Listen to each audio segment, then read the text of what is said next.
So when we're working with the cervical spine, the first thing we want to do is locate where we're going to be trying to work. So we're going to palpate using one hand on the back of the neck. So if I press right at the base of my skull where it meets my cervical spine, there's a little divot there, a little hollow where the AO joint is. If I tuck my chin, if I flex, I can feel now my cervical spine pressing into my finger, and that little divot kind of flattens out. With the chin tucked, now I can walk my hands down the back of my neck and start to feel those individual vertebrae that make up my cervical spine. When I get to the bottom, at C7, there's this larger bony protrusion. That's the bottom of where I want to be working. So if we go lower than that, if I start to round my upper back, now we're getting into thoracic. So for all of this work today, we want to keep the thoracic spine neutral, keep it out of the way, and just work from that very top divot down to that big bony C7 point. So first, I'm going to lie on my back. And I'm not going to use anything under my head because I want to make sure that my cervical spine can move. So with one hand on the back of my neck, I'm going to press into that AO joint at the top, that little divot, and I'm going to just try to flex it. So in other words, I'm going to bring my chin towards the floor, almost like I'm trying to give myself a double chin, so that I'm flexing that very top part of my neck.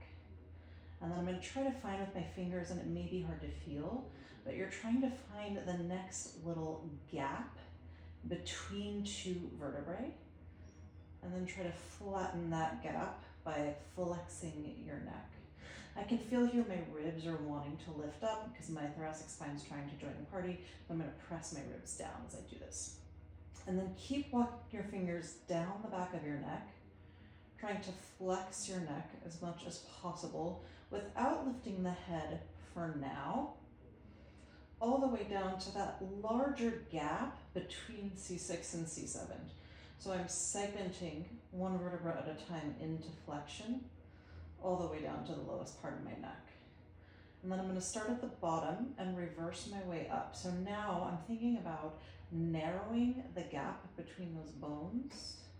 I'm extending my neck, walking the fingers up one vertebra at a time, trying to narrow those gaps, trying to arch my neck away from the floor, but in like a really organized fashion.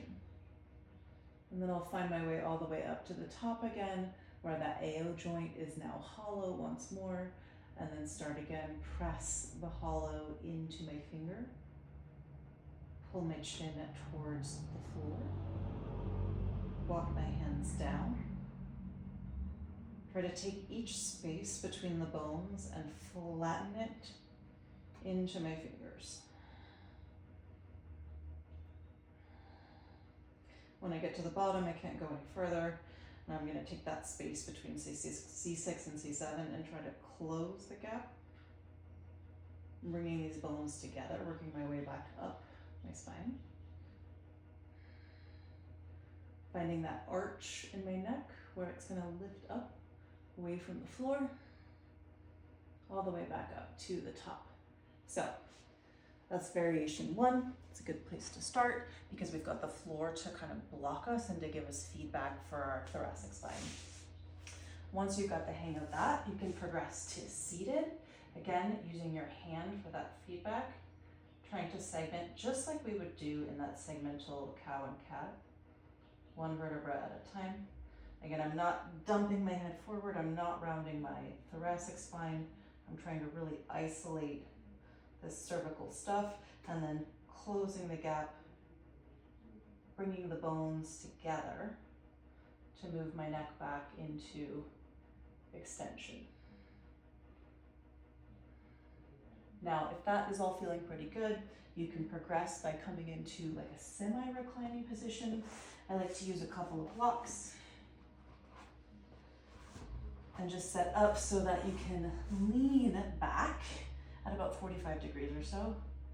And then same thing, working on flexing one vertebra at a time, pulling the chin in, giving yourself that double chin, and then segmentally unfurling again into thoracic, or cervical, extension.